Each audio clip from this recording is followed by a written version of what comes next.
Thank you so much, Secretary Peterson. Thank you so much for that.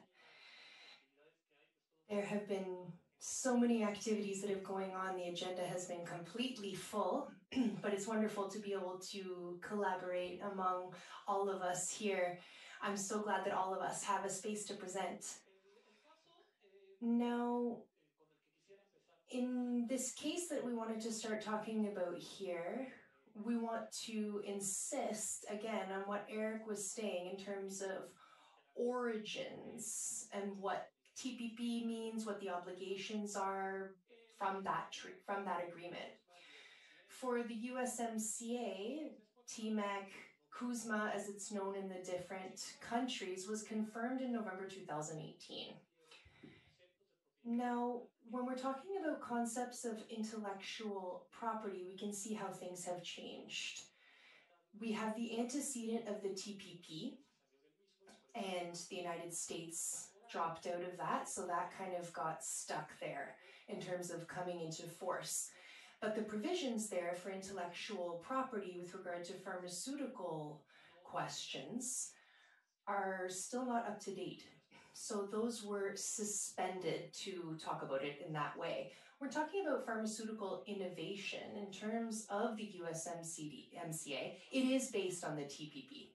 And this is very much in line with what Eric was talking about in terms of having the same format, a kind of a template that Mexico was going to be working with.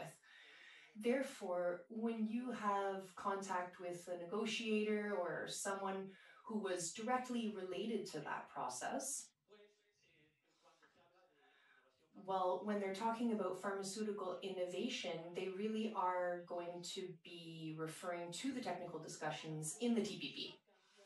So what did change a little bit for that template when the United States re-entered into these international agreements were linkage and Bowler. And we're talking about December 2019 here for when TMEC, the USMCA, was being approved. The Democratic Party is the one that was behind this. We had the speaker from the Chamber of Representatives who was using language, kind of slang, legislative slang, where they made some conditions for approving the treaty. And this is where we see changes in what the United States had previously agreed to. So in the USMCA in 2018, this is where we're seeing differences from 2015. All of these obligations that we had seen in the USMCA were going to need to be implemented, and we had to include them in our national legislation. So that would also be along with other important laws, such as the new meteorological law, infrastructure laws, seriously modifying labor laws.